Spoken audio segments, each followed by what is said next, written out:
is the first mic drop discussion of 2026 as January is reaching.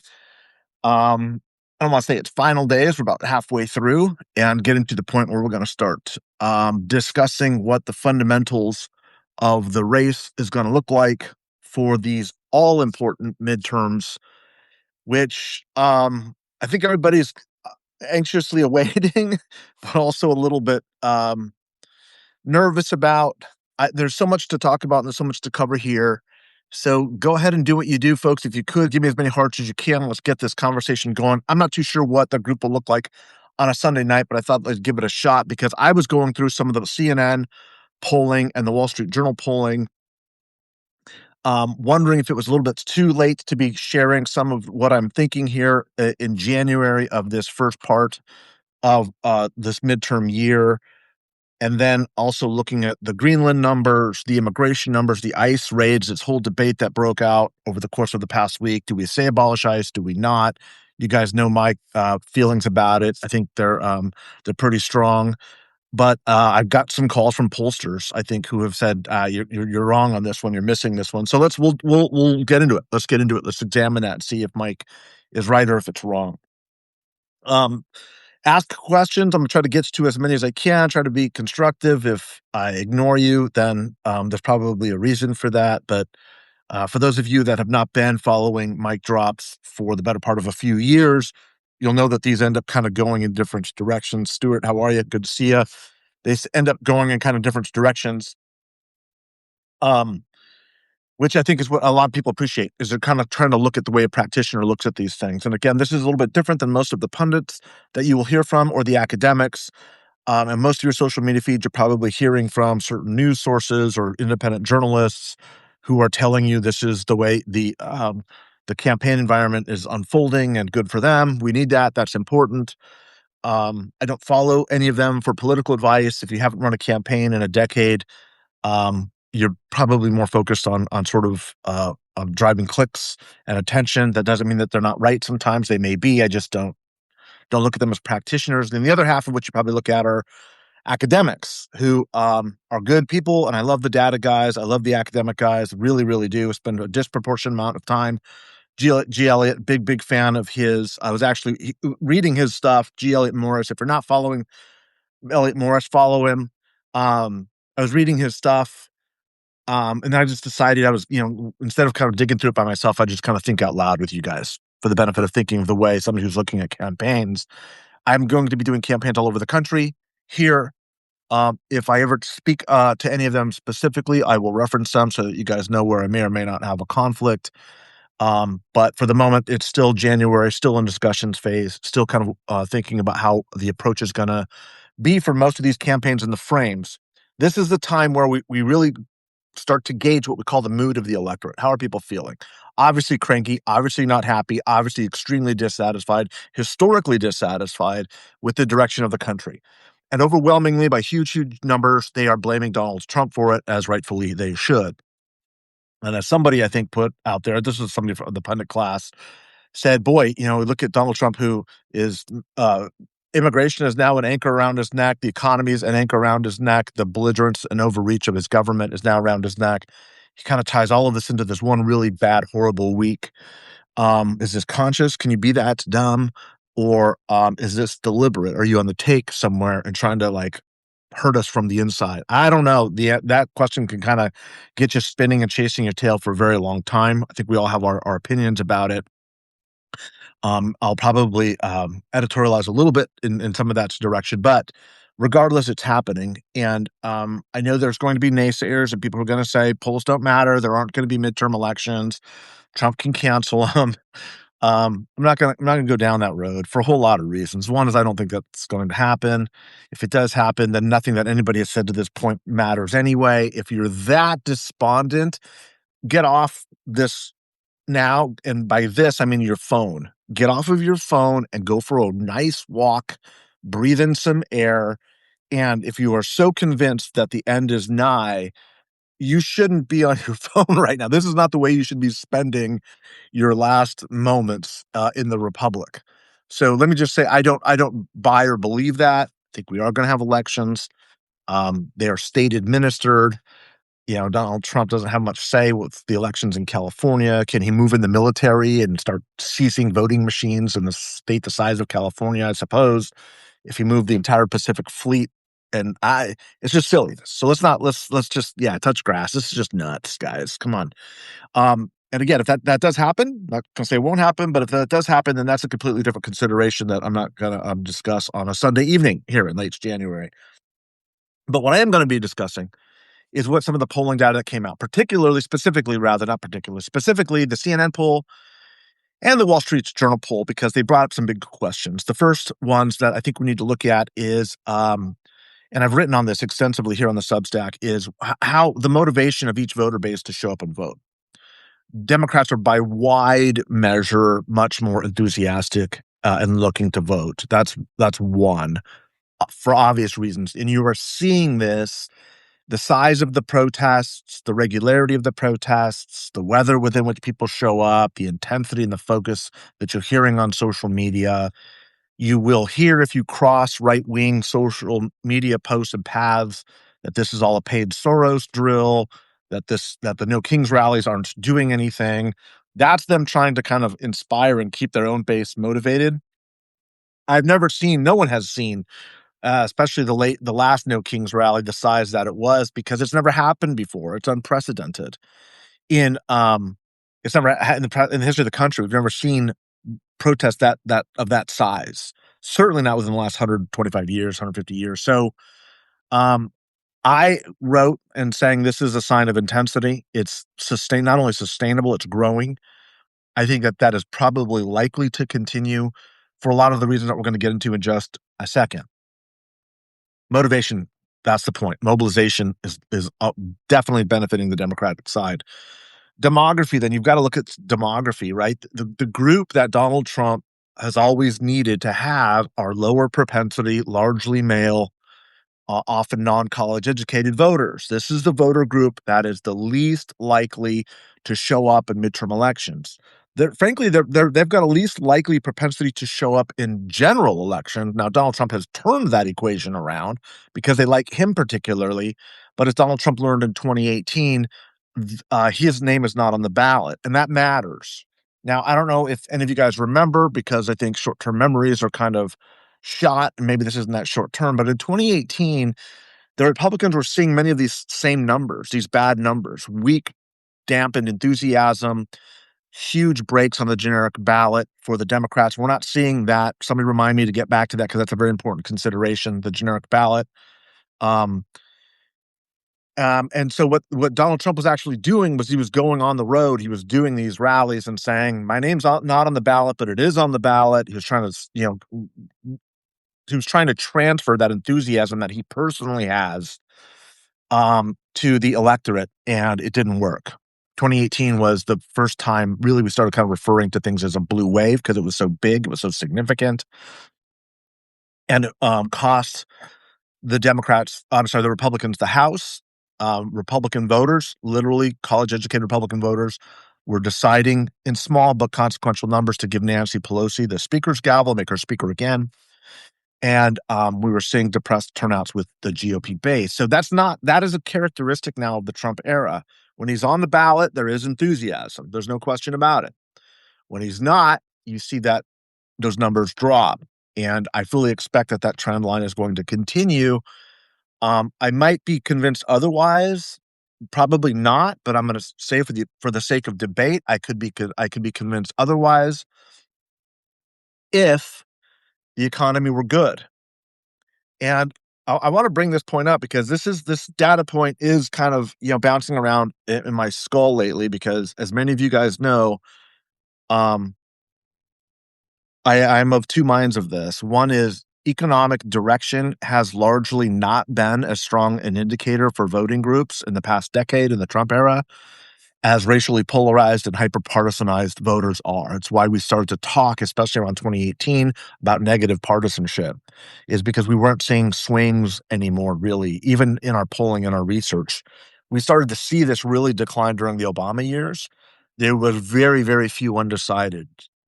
Republicans were actually late to the game on this. I don't know if you guys remember, again, for better or for worse, I do back in 2012, the Romney campaign was absolutely convinced that it was going to win. They believed that they were going to win the race in 2012, um, in large part because of the demographic break of college-educated voters at that time, Republicans. Now, those Republican college-educated voters have been changing the same way non-college educated voters have been changing in different directions. This again is stuff that we've talked about, but I'll kind of visit on it again because it is important. Non-college educated voters, working class voters, we call them those are not exactly the same thing, but in kind of the practice of campaigns and journalists, even I think pollsters will use that. It's a very crass way of conflating two groups because you're not necessarily working class if you don't have a college degree and vice versa. But we have used that metric so long because there used to be a very considerable correlation that I think it might be actually confusing pollsters the way that we're looking at it. I think we can actually segregate those a little bit more and refine our instruments a little bit better. But for the time being, we use the same term, working class and non-college educated voters. We use them interchangeably, um, and fully own the criticism on that. Not just me, the entire profession. But those voters, by the way, have been moving in very opposite and different and distinct directions. So one of the findings in the polling from CNN was that Trump still maintains, I think, about 87% of Republican GOP based support. The Wall Street Journal's was higher at 92%. And you have been hearing me say that you cannot get to these 36, 38% approval ratings that Trump has unless you're eating into the MAGA bone. And I stand by that. Depending on whose average you read, Trump is sitting at a 40 to 36% range. These are really, really, really, really low numbers in a hyper-partisan, highly stratified era, highly negatively charged. So one of two things are happening, or both. Trump is either experiencing historically low levels of support amongst independents, and or he's also witnessing some loss in his GOP base. I think that there's evidence to suggest that both are happening. And now what I want to do, that's Arlene, that's a good question. That those MAGA numbers are all Republicans. Okay. The self-identification amongst MAGA and Republicans, even Republicans are not calling themselves MAGA as much, but I don't think that metric really matters a whole lot in this environment because we've seen GOP voters basically extremely sticky. They're sticking with their party under extraordinary circumstances. Now is one of those times ever since 2016. Like, so we can call them what we want to. One of the frames I really liked was when Joe Biden was calling them MAGA Republicans in the lead up to the 2022 midterms. I thought that was brilliant. Why the Democrats stopped using that term, I don't know, but they need to resurrect it and bring it back because it worked.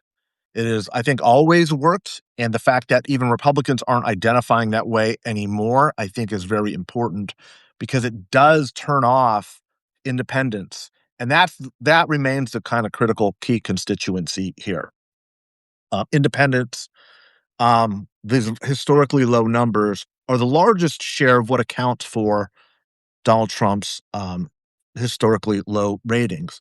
But, and as I was saying, I don't think you get down to 36, 38% without also losing a couple points amongst Republicans. Now, 92%, again, this is for the old OG listeners here, okay? Going back to the 2020 election when I was with the Lincoln Project and I started talking about the Bannon line, I was saying, a 3 to 5% loss of the GOP base. That meant a 95, 96% support range for Donald Trump. He's sitting at 92 in the best polls. Now, I know a lot of you are going like, how the hell can Republicans 92% be supporting Trump? Again, set that aside for a little bit.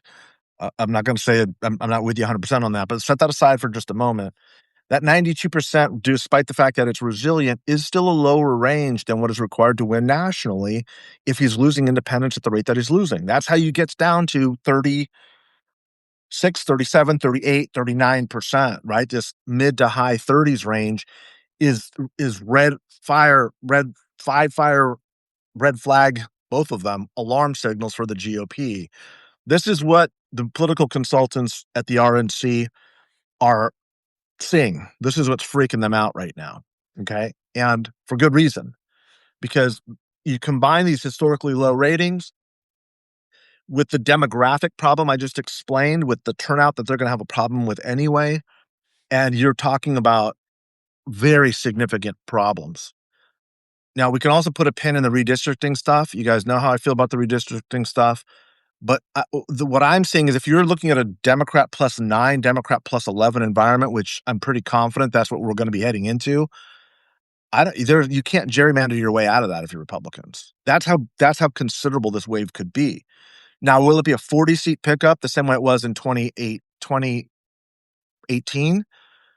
Well, no, because we've had redistricting, so we're not seeing as many seats in contention, but that doesn't mean at the same time that the Republicans can draw their way out of it, or have drawn their way out of it. And, as I was saying very early on, when the Republicans released their Texas maps, 3 of those 5 seats could very well go the Democrats' way. Two are likely, or at least could, are very much in the toss-up category, and a toss-up right now goes to the Democrat, candidly. And I haven't read the Cook Report's analysis on this, but Cook moved 18 seats towards the Democrats. I think you guys all know that, at least those of you that watch this very closely, 18 seats towards the Democrats' direction in this last week also. So the bottom line is the fundamentals are not good. And we haven't even gotten to that big piece yet, which is the economy.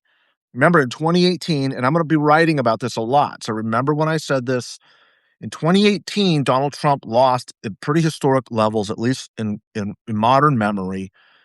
Trump and the Republicans lose upwards of 40 seats, bloodletting, complete blue wave in the 2018 midterms. Republicans had the White House, they had control of both chambers, and that goes away. Pelosi becomes the speaker. The economy was good in 2018. The economy was good. Now, they were ICE raids or ICE crackdowns. There was the craziness, there was the chaos, there was the belligerence. You can argue that this was all very new to Americans, and it was. That they were more scared because they were less inured to the chaos. I think you can make an equally strong argument in the opposite direction, which is people are seeing this chaos of the second administration, and they're reminded of what they regretted the first time, and or they're just tired of it. Trump fatigue syndrome, I think, is just the real thing. And they're having a hard time, I think, and they're going to have an increasingly difficult time making the case if the economy continues to go down. Now, Wall Street projections are for the Dow and for the markets to be, I think, continue in the same quality, strong direction. But for the most part, the real indicators, the loss of a good third. I just retweeted something that Reacts, whatever the hell it's called now, something that Scaramucci put out. Anthony put out something really smart about the real impact of the weakened currency, deflating currency, and what impact that's actually having, especially on those people on the lower rung of the economic ladder. So keep that in mind, guys, as the Republican Party has shifted its base towards a more working class, lower educated, lower income worker. Those are the people that are more disproportionately impacted negatively by a weakening currency. So they're the ones that are most disproportionately impacted by the impact of tariffs. These are more often than not people who work in the manufacturing industry, the construction industry. They work in places in transportation, warehousing, all of these things. Accountants, doctors, academics, therapists, they're not as affected, other than basic pricing, which is important, by tariffs, the same way somebody who works in a canning or a meat packing or an agriculture or a manufacturing sector, like those people are directly impacted. We just had some of the weakest manufacturing numbers, employment numbers, in a very, very, very long time. Those are Republican voters, guys. Those are Republican voters. And so they're not happy. And what we saw in 2025 was considerable vote switching. I'm going to get to this in just a second, but we also did see depressed Republican turnout. And so now I'm going to move from the history and the composition of the electorate and the economy to these two factors, which are turnout on the GOP side and the vote switching. Okay. This was really fascinating. I'm writing about this. I think the New York Times may run this the next couple of weeks. I don't want to talk about it specifically with Latino voters. Most of you guys know I work on Latino voters a lot. because it's the fastest segment of the working class. It's a demographic I've been looking at for 30 years. It's going to be an extremely important demographic in terms of who controls the Congress and the Senate. It's going to matter in Georgia. It's going to matter in Montana. It's going to matter in Kansas, where I think Kansas is kind of an outlier right now. It's certainly going to matter in Texas. It's the whole thing, right? Like Tallarico, Paxton, Cornyn, Crockett, whoever it's going to be. Like the Latino vote is everything now, and it's because it's growing so fast, and because it's a third of the electorate. It has the weakest partisan anchor. It's much less polarized than black and white voters. I'm going to get to that in just a second, just to tell you how important it is. But the Latino vote is kind of everything now, right? Started studying this when I was actually had hair. Now the little bit I have left is gray. 35 years ago, never thought I would kind of make it to the day where this vote would be critical in terms of the balance of power in Congress, governorships, and it will absolutely be determinative in who the next president is, as the way it was in 2024. So, okay, Mike, what does all that mean? Well, remember, again, Democrats for 30 years had a very difficult time getting young Latino males to show up and vote for 3 decades. The Republicans have now banked their entire fortunes on that same demographic, except this demographic doesn't have the same affinity that they even have for the Democratic Party. Now, I argued, and I think recent history has proven me correct, that Latinos didn't have this strong partisan loyalty or partisan anchor to the Democratic Party. They voted in 2024 as a rejection of the Democratic Party, not because they were in love with Donald Trump. I think 2025 further compounded that thesis and showed that also I was right again. And I'm not saying I'm right because I'm smarter than anybody. I'm just looking at 35 years of data, and it's pretty clear, okay? The Republicans will spin it one direction, the Democrats will spin it in the opposite direction, and vice versa. The truth is, what Mike Madrid is saying, wrote a book about it, they're both wrong. And they're both wrong for in large part the same reasons. And those reasons are going to hurt. They are going to harm the Republicans to a much greater degree than the Democrats in 2026 in this year, heading into the midterms. Why?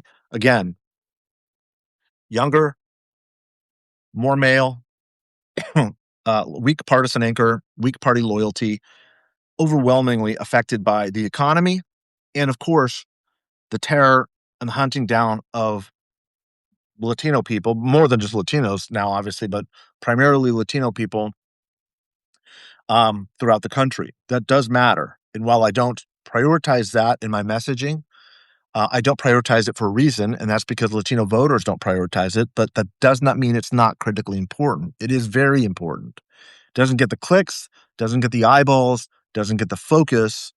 The economy doesn't, but the immigration does matter. Now, it matters largely, I would argue, largely with that democratic mobilization efforts, where people are more mobilized, demographic subgroups of Latinos are more motivated that would otherwise be voting Democrats are far more motivated to show up and vote. I think that's the most important part of the immigration raids and crackdowns. I think it also affects Latino independence, of which Latinos are the most likely of any race or ethnic group to be affiliated as no party preference, don't like either party. They're more motivated to break for the Democrats for this reason, and as it relates to Republicans, not show up and vote. This, incidentally, is something that we saw in Miami. Now, I wrote a little bit about Miami, but not as much as a young man reached out to me, young student at Harvard. I hope he doesn't mind me dropping his name because I'm going to drop his name. His last name is Wolff, W-L-F-F. He wrote a piece in the Washington Post, very smart piece that showed that Latino Republicans in Miami were more likely to not vote than switch votes, although some vote switching did happen. Now, this is really, really important. Okay. It's really critically important to understand what the electorate's going to look like and how the electorate's going to behave. First thing I want to say is this: 35 years of watching Latino voters all over the country, this is the first time that I'm seeing Cuban Republicans voting very similarly to Mexican American Democrats and Puerto Rican Democrats, and all of the diasporas are starting to move in the same direction. This is not. This is anomalous. It's novel. It's new. Okay, this is not traditional voting behavior, and so I definitely want to bring that out. When you start to see all of these Latino subgroups by country of origin voting in the same way, something is happening. Okay. For all of the talk that we've always said about Latinos not being a monolith, blah, blah, blah, you've heard that a million times, 100 million times if you're me, right? It's meaningless. There's no group is monolithic, incidentally. No group is monolithic. But we say that with Latinos and somehow kind of get away with it. What that monolith argument is basically saying is that diversity is largely a function of country of origin. And while that is true, that has never been the main driver of politicization and voting behavior with Latinos, especially those groups that have come in for economic reasons. And those groups are Mexican Americans, Puerto Ricans who are already Americans by birth, who may come from the island where they can't vote in presidential elections, but can as soon as they come on to the mainland. Sorry. Dominican Republic, those from the Dominicans, and the Colombians and blah, blah, blah, blah, blah. Okay. Every other group. The two groups that are outliers are the Cubans and the Venezuelans who have emigrated here primarily because of political reasons, anti-communism, anti-socialism. And that's where that sentiment, I think, has always been sort of overestimated, over-narrated in our Latino political structure. Republicans have believed it since the Cold War. They've played into it. It's been a very, very, very small share of the Latino electorate. It's one of the reasons why I think that there's been a disconnect. Bottom line is this. Cuban Republicans decide they can't vote for Donald Trump, given all the things that are going on. The economy's terrible. Miami's unaffordable. ICE raids are happening there. People that they know that they never assumed because they were waving Latinos for Trump flags and doing boat parades and singing songs and, reggaeton or whatever they were doing, realized he don't give a damn. He's coming after you too. Thanks, Maria. Follow Maria too if you're not, because she's a very astute observer of all this stuff. Um,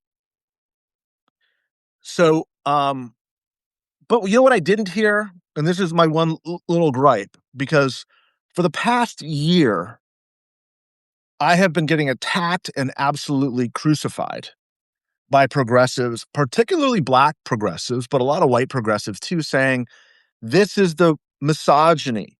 This is the machismo in Latino culture. I wrote a whole chapter in my book saying, no, that's not what it is. You can't blame Latinos who've been supporting these candidates for 35 years.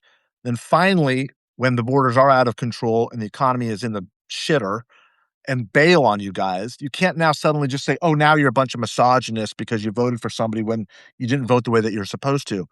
Suddenly what happens? Even Cuban Republican men vote for the white progressive woman for mayor. Okay. Suddenly crickets from all the progressives who want to blame everything on misogyny and blame everything on racism. More evidence that I was right. And I'm not saying it because I'm smarter than anybody. I'm saying it because the evidence is obvious. And this is one of those moments where you probably need to check yourself and check your bias and check your assumptions and actually try to learn. This is the difference between listening to a political consultant who's data-driven and pundits who are trying to make you angry or justify your pre-existing beliefs or refuse to acknowledge the weaknesses in their own arguments or their own party. Okay. That's not my job here. I'm not going to advocate for Republicans or Democrats. I'm going to try to give you an understanding of the Latino community, because if you think Latinos fit neatly in either party, you don't understand what's going on. Okay. So the fact that Latino Cuban men didn't knee-jerk reflexively vote for a Latino Cuban man in the same numbers that they did or have for 30 years and voted rather for a white woman, Democrat, progressive, might be yet more evidence, when the evidence is already overwhelming, that that's not what's going on. So here's the book. Here's the plug. Most of you have read it. It's called The Latino Century. I'm only bringing it up because This is stuff I've been talking about for a couple years now, guys. Well, I should say the book for a couple years. I've been talking about this for 30 years. Okay. So this is not new, not just offering these thoughts. This is stuff that I've been saying for a very, very long time. Okay. None of this is good for the Republican Party right now. Okay. None of it. There is no good data. There's nothing. Thank you, Linda. It is available now in paperbacks, cheaper. You can get it for a couple bucks on Audible if you like it on books too. Get it on Amazon, Simon and Schuster. You can get it anywhere. And it's a great primer heading into this year, by the way, guys, because I'm going to talk a lot more about Latino stuff kind of starting now. Because, and here's, get this, this is really fascinating. When you look at all the 2025 data, the working class voter, the non-college educated voter, if you look at black voters, do you know what the delta was? Delta meaning the change in voting behavior between 2020, 2024, and 2025. It's about 2-3%. Very nominal. Not a lot of black voters left Kamala Harris and voted for Trump. Some did. It was measurable. It was consequential. You can see it. It happened. But only about 2 or 3%. You know what it was for whites? White, non-college educated working class voters leaving Trump in 2025 to vote for a Spamberger or a Mondani or who's the other one? Sorry, it's late. I've got a cold. I'm fighting too. Mikey, Cheryl. Sorry, in New Jersey. Sorry, guys. So do you know what the delta was there with whites moving to the left? About 2 to 3 points. Let me say that again. Black and white voters, doesn't matter what party, doesn't matter how bad the economy is, doesn't matter how screwed up the politics are, they're not moving. Black voters are not leaving the Democratic Party. White voters are not leaving the Republican Party. You know what that means? It means that the only voter group that is moving are Latinos in any meaningful way. The delta, where it's 2 to 3 points for blacks and whites, the delta for Latinos is between 11 and 15 points. Massive swings. And I say that proudly. Why? Because it's the last real swing group in America today. The largest, fastest growing group of voters in the country are Latinos, and they're a swing group. Not because they love either party, because they don't, but because they don't like what each party is doing, usually for the exact same reasons. The reasons why Latinos said in polling data before and after the election that they left the Republicans was because of the lack of priority and focus on the economy. Wasn't the ICE raids, wasn't the crackdowns. I'm not saying it wasn't important, but by a factor of 20 points, 20, Latinos were saying it's the economy, stupid. Okay? 1 year after they bailed on Kamala Harris and Tim Walz. Why? Same exact reason. It's the economy, stupid. So the irony of this moment is that Latinos who are less racially polarized, less hyper-partisan, are moving back and forth between parties the way you're supposed to in a healthy democracy. This community is the most criticized by the left. You don't believe it? I'll show you my social media. Read all the comments on my social media feeds. If you don't think that those on the left are viciously attacking Latinos, FAFO, get out of here. We don't need you anyway. You're too stupid and uneducated to know how to vote. You don't know what's good for you. A lot of the vitriol coming particularly from black voices. Okay. And I don't just mean on social media. I mean in the media broadly. Because they're not behaving the way minorities are supposed to behave, which is you're supposed to lock down in one party and stick to it and never, ever, ever, ever, ever change your mind. Latinos are providing that one healthy balance in our democracy at this moment in time. They're not hyper-partisan. They're not hyper-locked down.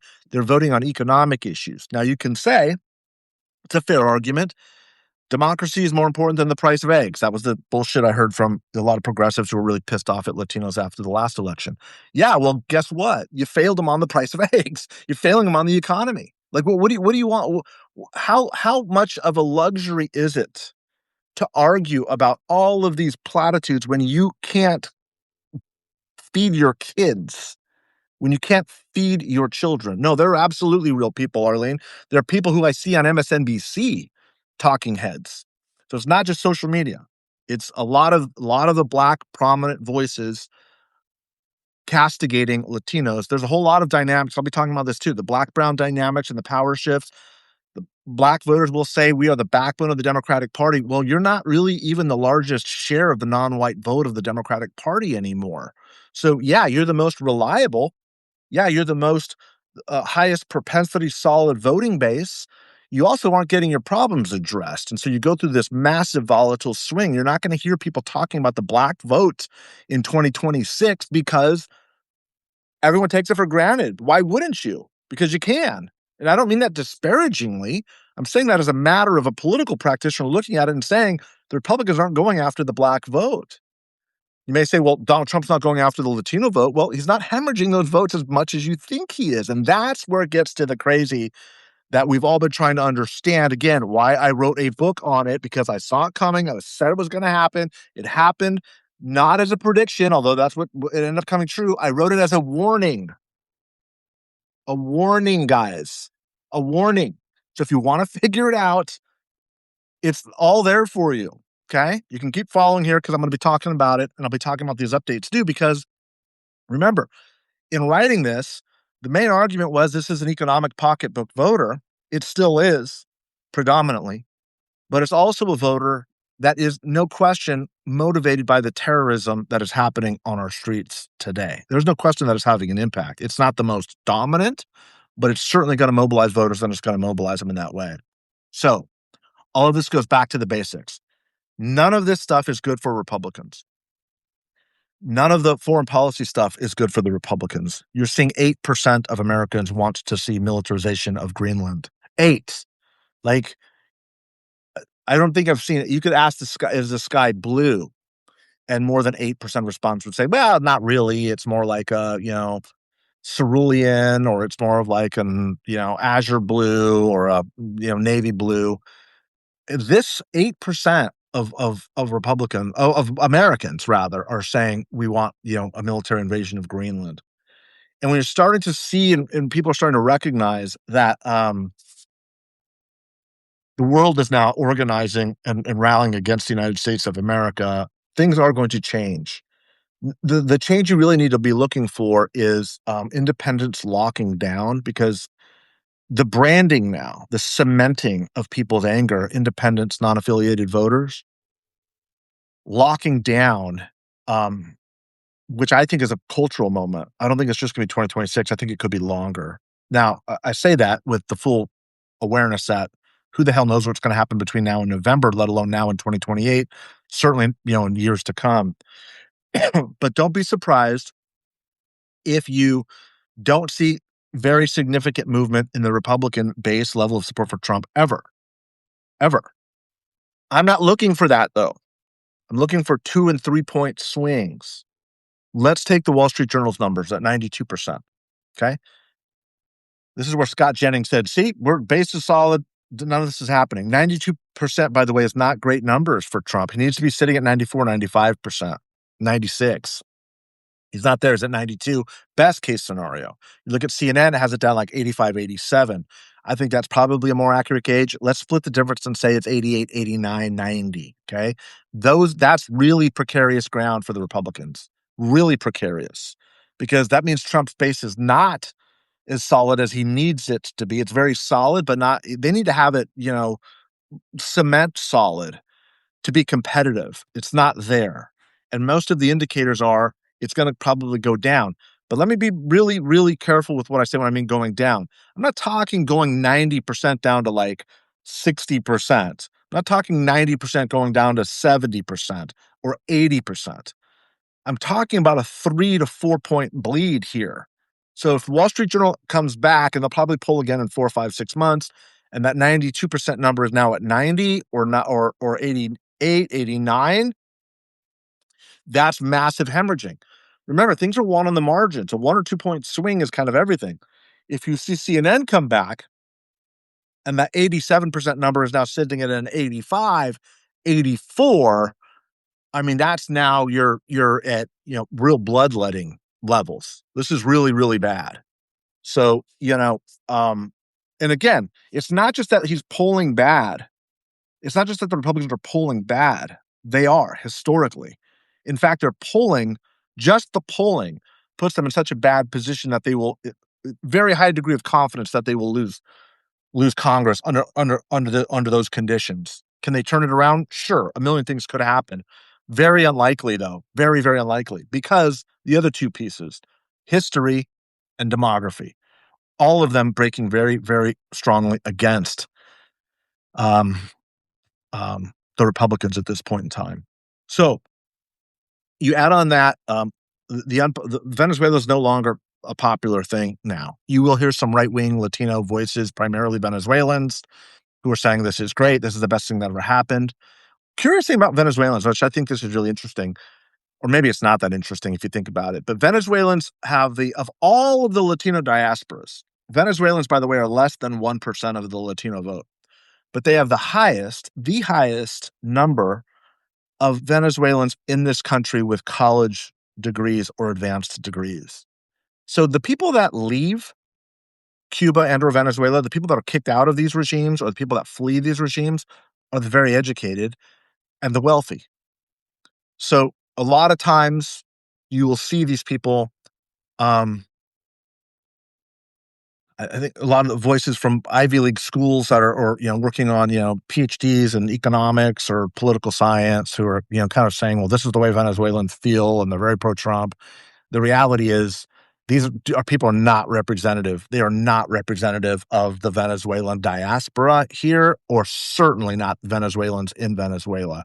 I'm not saying that what's going on or any of the cast of characters that could replace Maduro are good people. I don't think any of them are good.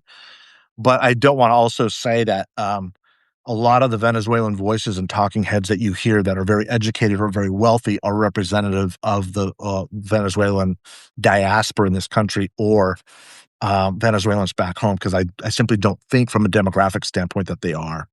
Yeah, Patrick, the Vietnamese is exactly right. That's exactly right. So, um, Greenland. I like I said, I don't want to over speculate on this stuff. I think that all of these things are wildly unpopular. And again, at a certain point, the cult starts to break. I don't know when that point is. We've never seen this. Sorry if I've frozen up. Some people are saying that I'm freezing up.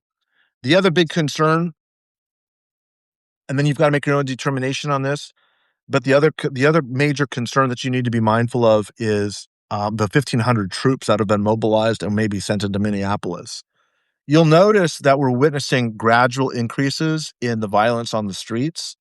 Starts with Los Angeles with the militarization, goes to DC where they couldn't get the confrontation that they wanted. Then it goes to Portland where they got some of it. It gets more confrontational than in Los Angeles. And then they go to Chicago where it gets really confrontational and lasts a good run. Then it goes to Minneapolis where it's now woman gets shot in the face 3 times. Weapons on both sides are starting to appear.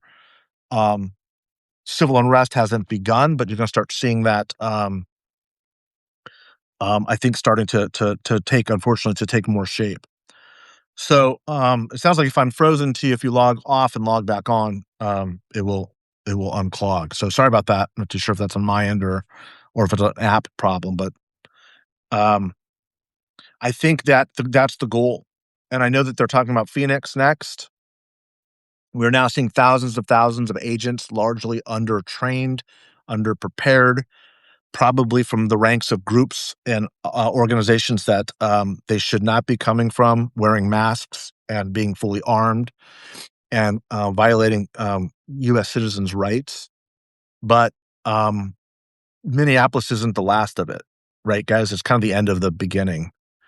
Um, it's not the beginning of the end. It's the end of the beginning. And I think it will likely, we'll start to see it more in the Texases, the Arizonas, the Georgias, in large part because the administration and the Republican apparatus still believes that this is a mobilization technique for the base that they need. All of those reasons that I mentioned, demography, history, economy, The only way Republicans have a shot at limiting the losses or preventing a loss of the House is by creating such a massive conflict that it is more existential than the economy, which is gonna be tough to do. And that will be this kind of civil unrest, which you're gonna start hearing that language, that tone, is that this is about, the leftists, the communists trying to create a civil war. They're trying to create mayhem. They're already lying. Obviously, Kristi Noem just completely lied today in the Sunday talk shows about, one was trying to use a car to kind of run him over, using it as a deadly weapon. If you're watching Fox, these Fox, sycophants, they believe that, right? The Republican base believes that. That's all they're hearing. You are seeing some candidates leaning on the masks coming off, running directly against ICE agents. Eric Swalwell is doing that here in California more than any other candidate in a very big Democratic field running for governor of California. It's working, at least politically for the moment. That traction, he's starting to get some legs on it. That focus, that attention, is people realizing he's setting himself up to be the tip of the spear, to be the foil against the Trump administration, sort of unabashedly, unapologetically, and without fear. So it seems to be working for him. You're seeing, I think, other candidates, Bashir specifically, kind of saying that's probably not the tone that we need.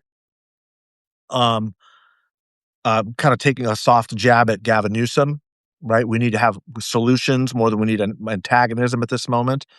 I don't know I think that message probably works better after the midterms. I think that the conditioning and the environment right now, people want a fighter, they still want to fight, right? That 2025, it worked for them. Things are going to get worse, and they're not going to want to see reason. They're not looking for somebody conciliatory. They're looking for somebody who's going to take off the gloves and go in there with fisticuffs and start throwing haymakers. That's what the Democrats want right now. That's why we have these negatives. And again, you guys probably all know this, so I don't want to beat a dead horse here, but I'm not the least bit concerned about the Democrats' negative numbers. Not even a little bit, not even barely. And we just saw this week too. We saw the Democrats on the generic ballot. There's that pin. See, I get there, guys. I get there. If you don't follow me, people who do follow me go, yeah, it takes Mike a long time. That Mike Madrid windup, that's famous, but he does get to the point. Now, of course, I've lost it. What was my point? Somebody help me.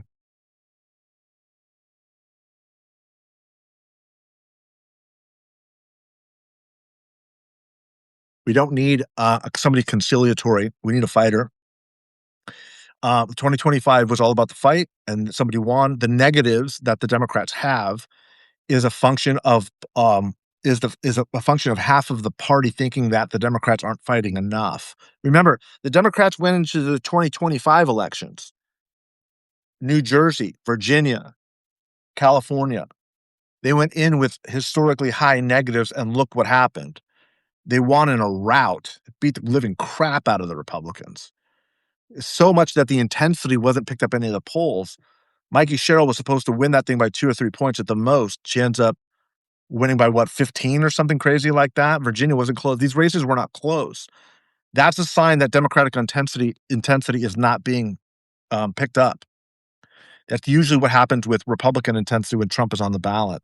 Now Trump is not on the ballot and Democratic intensity is off the charts. So you're going to start seeing this Democratic overperformance, is what we would call it. Basically, the polls weren't picking up or weighting their polls the right way. So a lot of times you'll hear these retorts, you'll hear these conservative or Republican commentators or pundits talking about how negative and how poorly viewed the Democratic Party is. That is not, I'm not concerned about that even a little bit. Not even a little bit. To me, that's actually a positive, and I'll tell you why. It's because people are so pissed off, it's so angry, that what they want to see is more fight. So these people can't wait till election day. If I'm a Democrat and have a negative view of my own party, it's not because I'm somehow think that they're too woke, or they were, bad for the economy, or maybe I like Trump invading Greenland. Not at all. That's not what's happening. What it means is I want to, I want to fight. I want to fight. I want to fight, and they're not fighting. And I think that the Democrats are too weak. It doesn't mean that they're checking out. It doesn't mean that they're changing their positions or ideology. It doesn't mean that they're converting. It means that they're pissed because they're not fighting. That's In fact, I would argue I have never in 35 years seen intensity so strong. That's not true. There is one other time where intensities are so strong that people are so pissed off they're turning on their own party leadership. When did I see it last time? The Tea Party movement on the Republican side. That's when I saw it. Okay. And that intensity is what that out of that anger, out of that rage, it completely transformed the Republican Party. That's what I think 2026 is going to be. Okay. 2026 in November, um, point to this video. I may be totally wrong, but I don't think so. I think you're going to see a big Democratic pickup. The question then is going to become do do those people leading that fight in that tone, the Gavin Newsoms of the world, double, triple, quadruple down heading into the 2028 presidential? Or did the Bashirs, maybe the Buttigiegs come up and say, maybe we need a little bit of calmness now in the country. Maybe the fighting fire with fire stuff is too much because fighting fire with fire means you burn everything down. That will be the debate after the 2028 midterms. But my strong sense is right now, that's not the talk that Democrats want to have. What Democrats want to see is they want to fight, and that's where I think it's going to head. I've been on for a while, guys, talking a lot. Any other questions? Bashir's a better candidate than Newsom. I mean, sure. I don't know. I mean, it's way too early. I don't know what the Democratic electorate's going to want. I don't know what the rest of the American electorate's going to want. And then, does does Kamala run again? I mean, I think she does. Right? She's kind of positioning for it. What happens when you have 2 Californians? No, that's fair, Patrick. And much as my nobody knows, man. Anybody who's claiming that they know who's gonna win, the 2028 presidential is everybody's just opinion. I mean, there's no data saying anything, so it's as good as anybody, as good as mine, certainly. Trump and the cabinet will not allow fair elections. Okay, let's keep going. Can't wait for the primaries. That's the sentiment is, Democrats can't wait right now. I think Republicans who are watching this stuff and feeling the stuff, they know that the storm is coming. They're just kind of hoping it's not going to be as bad, battening down the hatches. Sleeper candidate 2028. That's been my argument all the whole time. I don't think it's going to be somebody who's in elected office right now. Maybe it's a celebrity. Is it Mark Cuban? I hate those names. Mark Cuban, Stephen Colbert, Oprah Winfrey. I don't know. I don't know, but I do think that the opening is there to have a non-elected person, especially with the anger levels that high in the Democratic Party. Obama was an elected official. I think that's a very different scenario. Um, I think that a sleeper candidate in this environment is a lot like Trump, where you have no government background. See, part of the reason why Democratic Party, this is going to bother a lot of people, but the facts are overwhelming, and I'll say it till the cows come home. Part of the reason why Democrats are losing working class voters is because working class life has not gotten better under the Democrats. Just as come out to California, I'll show you. I'll show you. Like, look out my window and literally show you homeless people on our streets. It's not a success story, and that's not just Mike Madrid. That's what Ezra Klein wrote a whole damn book on it. Okay, so the one of the main problems that Democrats have right now is they don't the reason why they're not unifying is because they're struggling with who they are existentially. Are we democratic socialists? Are we more moderate establishment? Should we be, trying to build an economy the way that, the old never Trump Republicans and the neocons did? Should we be doubling, tripling down on free rent, free healthcare, free bus rides, rent control? I mean, I don't know. Like I said, to me, I'm just as an observer. I'm not making any judgment calls on these. I certainly have my own opinions. The one thing I will say is the Democratic Socialists, at least give them credit. At least give them credit. They're talking about the economy. They are. You may not like it, but that's where the attention's at. That's where the focus is at. That's where the energy's at. That's what they're talking about. I'm not seeing that coming from Schumer and Jeffries and the DNC types. I'm not seeing that. And like I said, I'm not going to judge the Democrats on their policies. I've got my own views about them, but I can tell you from a political perspective, the energy is coming from the left because they're at least putting their ideas out there, and just saying it is giving people a place to land, right? That alone is providing the contrast. So, which candidate is best suited for California's problems? Whew. I don't know. I mean, California needs an overhaul. That it just does. California doesn't work, guys. It just doesn't work. Well, that's not fair. If you're white, if you're college educated, if you're a homeowner, California works for you. For every one of those things you're not, by an exponential number, it doesn't work. It doesn't work. And there's just such a lack of self awareness of that. Is people in that demographic that I just mentioned, they love California because it worked for them. It was built for them. It was created for them. And um, they have to be honest about the fact that they've left working class black and brown people behind. And I just don't think that that's a priority for them. I just don't. I grew up in a Latino Hispanic family of Democrats, Catholic Democrats, working class. And those households right now are looking at California saying this is a disaster because it is. Because it is. Kathy, how do progressives grow their base? Talk about the economy. There's such an overemphasis on what progressive means. Progressive generally, from my opinion, people who describe themselves as progressives, overwhelmingly, they're talking about cultural issues. Overwhelmingly. I don't see too many people passionate about the poor the way I did when the Democratic Party when I was growing up. That's why we were Democrats. We were Catholic, working class, Kennedy Democrats. That was all the Democratic Party was. The poor and the working class.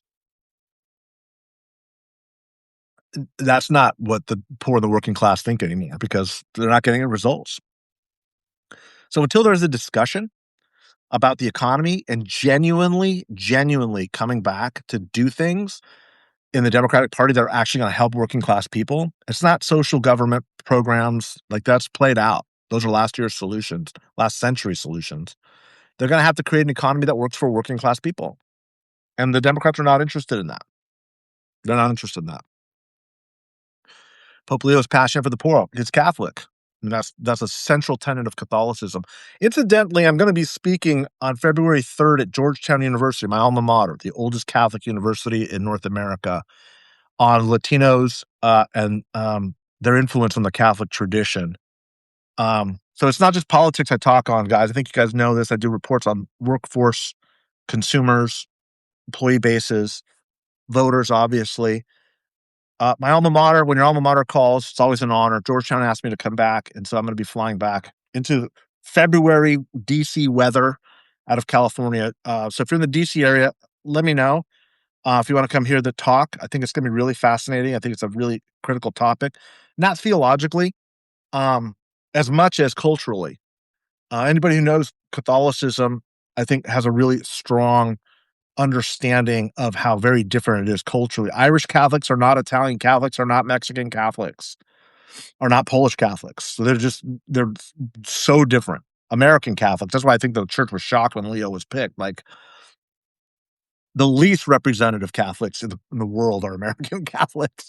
So um yeah, that's I'm really fascinated by that. Incidentally, I mean, look, this Pope Leo's selection, I know we're kind of off topic, but Pope Leo's selection, I wrote on this. I think one of my favorite Substacks was about the selection of Leo, because the church very much views the MAGA movement as the largest global threat. There's no question about it. That's why Leo was selected. They picked an American, they picked an Augustinian, who spent his career in South America. Like, it's very clear what they're doing and following in the Francis's tradition, which is he's every day he's saying something that is very critical of Trump and the Trump administration.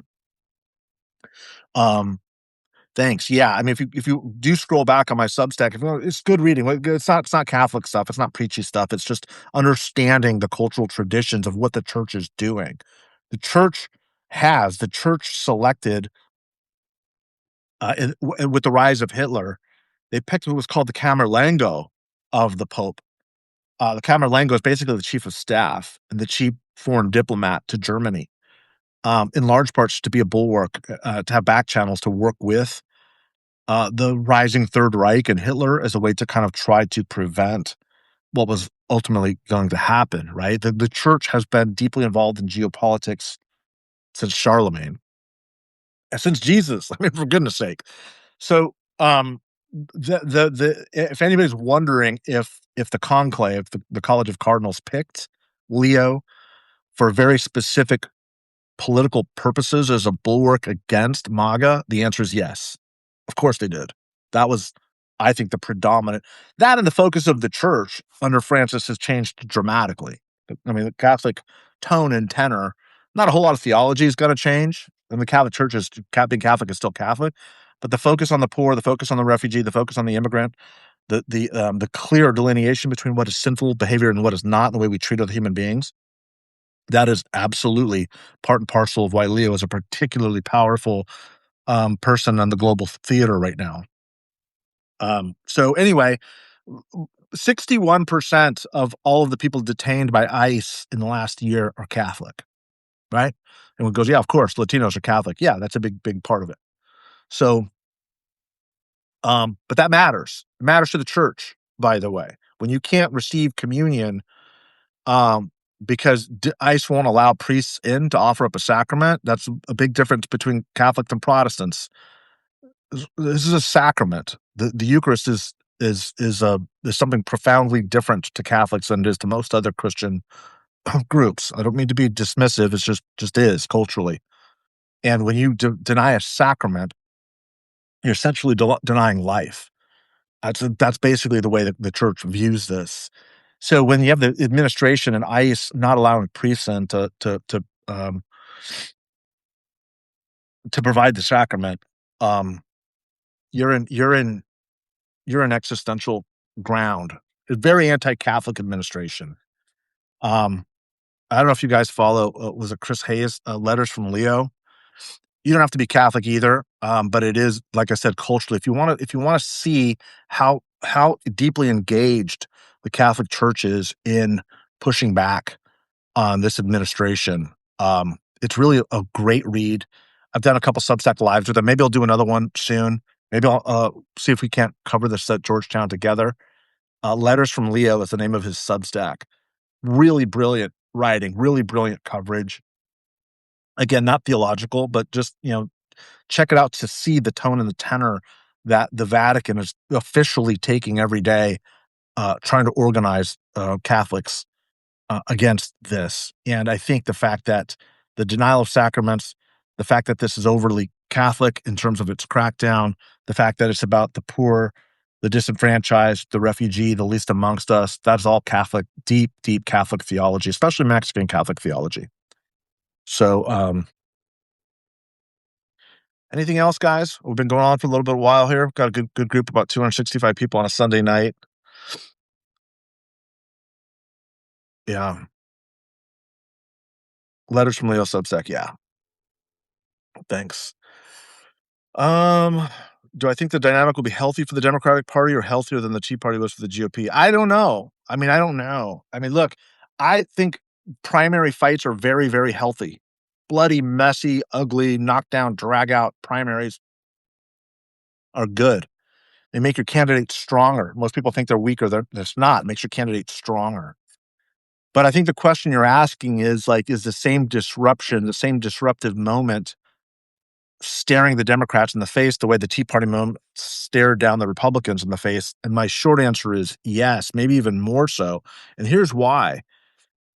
Like, for the first few years of the Trump administration, I was of the belief and still am of the belief that, a republic can survive with one healthy political party, which was the Democratic Party. It can't survive with two unhealthy parties out of the major parties. Can't. And the Democratic Party, really through no fault of its own, but once the Republican Party started winning by being a mob, by being a gang, like, there's no other response to that other than to utilize the same tactics. Now, I'll take some responsibility for that. I was part of the Lincoln Project, right? Where, like, if the Democrats aren't gonna fight the way the Republicans are fighting, then we'll do it because someone's gotta do it, right? If we're gonna fight in the gutter, we'll show you how to fight in the gutter. Michelle Obama says, when they go low, we go high. No, no, no, no, no. You don't fight your enemy where you want them to be. Fight your enemy where they're at. And so, I understand how complicit I am in that. I don't regret it. I'll do it again in a hot second. I've been doing it. But what I will say is this. I did start to worry a little bit when I started to see Um, sort of the Democratic coalition stretching from AOC to Liz Cheney. Not because I thought that was bad. I think it's in most part good, but it was a sign of something deeper, which is the only common glue, the main focus of the Democratic Party right now is the preservation of institutions. It's become an institutional party at a time when we are deeply, deeply populist, when people have lost faith in our institutions. So when you start to make the case in defense of elitism, essentially, in defense of institutions, when people have already lost faith in them, that's politically speaking. I understand. I think it's virtuous. I think there's a virtue to it. It's why I vote for Democrats right at the moment. It's why I advocate for them. It's why I'm attacking Republicans and have for a decade. But I'm under no false illusions that the ideological core of the Democratic Party really doesn't matter much the way that it used to because it's trying to build an anti-MAGA coalition. This is one of the big problems I have with the pundits in DC. This pro-democracy coalition. We're the pro-democracy people. Like, what the hell does that even mean? Like, that was the single worst message I think I've heard in politics probably since 1984 when Walter Mondale ran on the largest tax increases in history. It's just completely tone deaf, complete lack of understanding of the way voters vote. Saying that you vote for us because we're pro-democracy, like, that is literally meaningless. It's literally meaningless. I understand the sentiment, but that's not a professional political it's it's amateur hour, and that's a big part of why they lost, why the Democrats lost, incidentally. One of the big reasons is because nobody understood what the message was. They understand what you're standing for, and again, this goes back to why there's angst in the Democratic coalition, why there's the high negatives. Half the Democrats don't believe the Democrats stand for anything, aren't fighting for anything. And there's some truth to that. I don't mean that in a pejorative sense. It's virtuous at the moment. The house is burning down. Like, you got to throw water on the house to prevent the house from burning down. That's the priority. I get that. My worry is, um, because there is so little left in the Democratic Party right now in terms of what it stands for. Remember, 2024, the Democrats always believed themselves to be the party that was for the working class and for people of color. Those are the two groups that left in the most significant numbers. That's why the threat is so existential. It's like you've got a lot of Democrats going, wait a second. We're the party of black and brown people, and we're the party of working class and poor people. But all of those people shifted, not marginally, dramatically away from us. What does that do to a Democratic Party? Any party? When what you've been saying, what you've been doubling or tripling down on, it's not the Republicans saying that doesn't work or you're crazy. It's your own voters that you're saying you champion are leaving you. Think about that. No one's talking about that. That's a really big problem. And another problem that the Democrats really have to take some self-inventory on is this. The Democrats lost once by electoral college and once by popular vote to Donald Trump, to a man who's nuts. Like, I say whatever you will, but when you lose twice to this guy and come closer than expected on the third time, like, what does that say? And again, I'm voting with Democrats because I get the threat. I mean, I didn't need to be convinced. I was there, from the moment the guy came down the escalator. I get it. But when the Democrats are losing to him, I mean, guys, I mean, that's not if you don't take a step back from that and just kind of go, wait a second, how do we lose in 2016? If your answer is because Americans are racist and misogynist, you're the problem. I mean, just I, look. It's not my role to try to heal or fix those problems for a party because I'm not particularly interested in political parties. I think that they both have deep, deep, profound problems. I think they're both adding to the problem of American democracy at this moment, to the American experiment. I don't think that they're virtuous by definition. I think that we've got as a country to really get back to a place where we understand what civic virtue is and what our universal values that we have. You're hearing a lot more that America is a creedal nation. We are. I believe that to my core. That's why I love this country so deeply, so profoundly. Is we're we believed at one point, I don't know that we still do, that we were a place of ideas, that anybody could come to be American. We know we've failed in that. We know that that was all bullshit and mythology, but at least we held on to it and we worked towards it. That was the arc of progress that Obama talked about, that Martin Luther King talked about, right? Is this we know it. We established these aspirational goals literally when we declared independence. What a beautiful story. Knowing that it was slavers who wrote this stuff, right? Like they knew that they were falling apart on it. I read a whole section of this in my book. They knew that they were not perfect. But to say that that was the goal meant that we could set ourselves on a generational trajectory to ultimately being that or keep getting closer. That the work of every successive American generation would be to do a little bit better, to broaden the table, to allow more people to seat at the table, to allow others to come, as Reagan said, to see the shining city on a hill. And if we had to have a drawbridge around that city, he said in his last address in the White House. If America had to have a wall around that shining city, it must have a drawbridge that it could lower to allow anybody who wanted to come to America to come in. Those are Reagan's words. Okay. That's what being a creedal nation is believing that that's what America was. That was the Republican Party I joined. That's the America that I believe in. I don't know that most Americans believe that anymore. I mean, Vice President, I forgot his name, Vance. Wow, that was kind of nuts. JD Vance gave his whole, nomination acceptance speech arguing that America was not a creedal nation, that America is a place, a geographic place. And he was talking about his mama and papa buried in the hills of Kentucky. Like that's what they're defending is our land. This blood and soil speech that he gave, like that is antithetical to the American idea. It's completely un-American, and they win a popular vote. Like most Americans who voted for that. I don't know. I don't know anymore. I think that will be the great struggle of where this is all heading.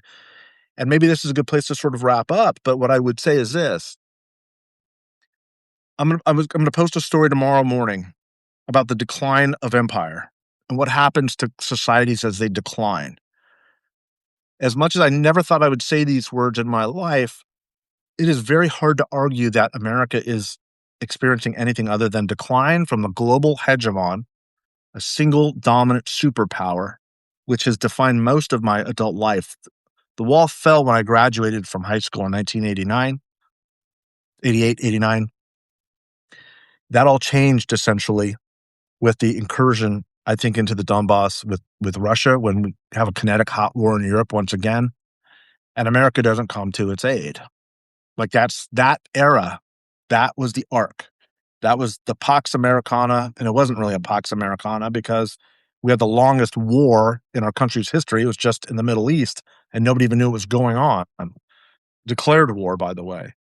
But this, from my being 18 years old to 50 years old, essentially, the United States of America is the global hegemon. That's 80% of what I have ever known. That's the entire global architecture.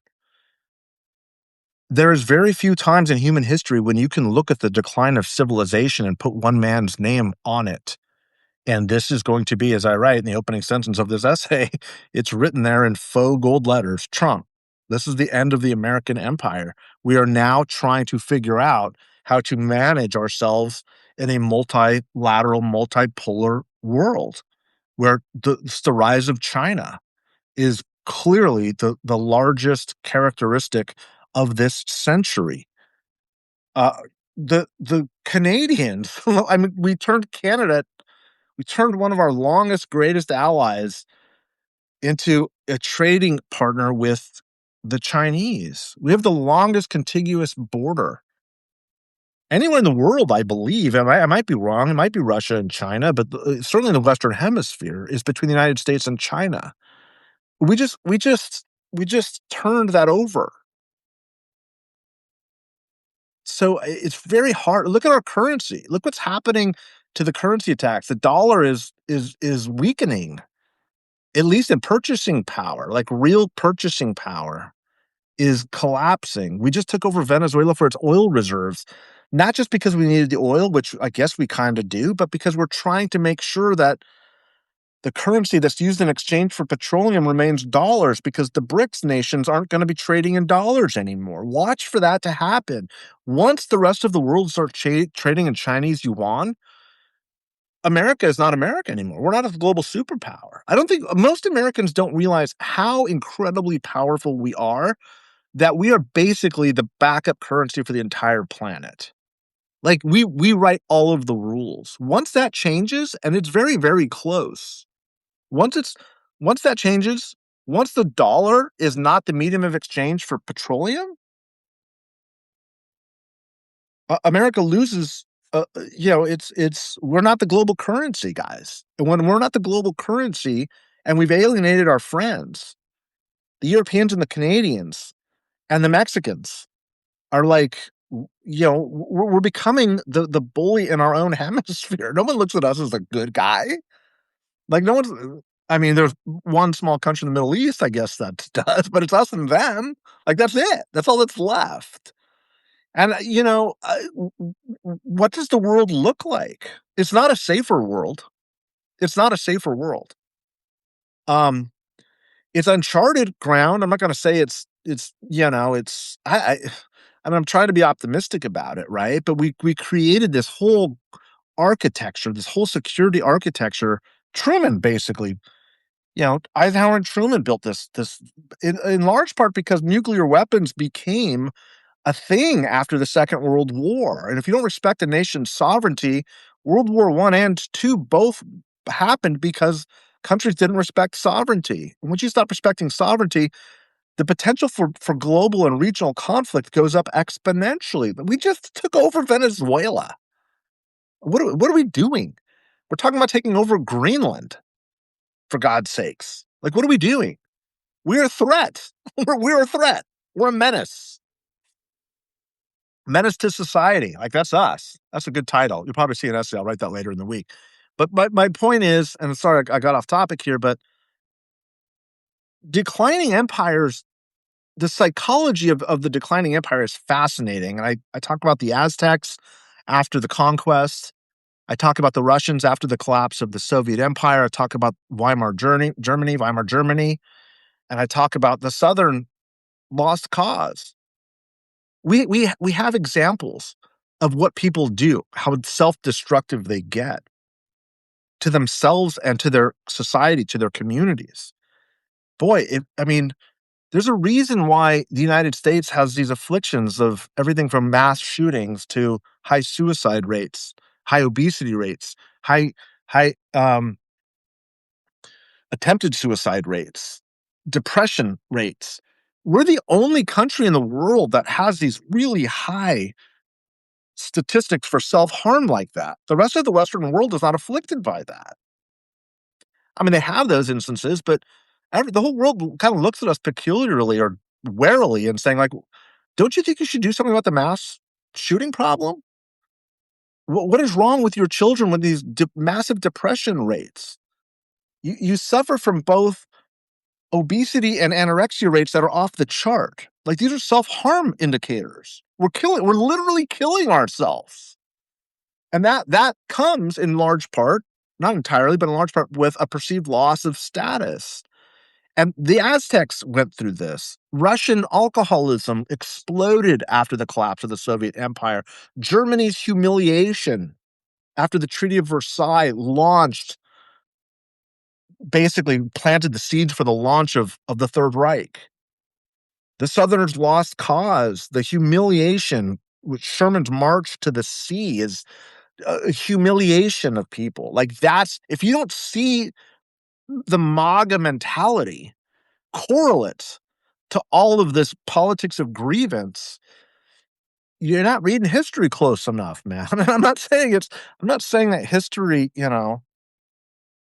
is an exact roadmap, but it's damn close, guys. I mean, it gives us indicators. That's why we study it. That's why we look at it. That's why we keep record of it. That's why we document it.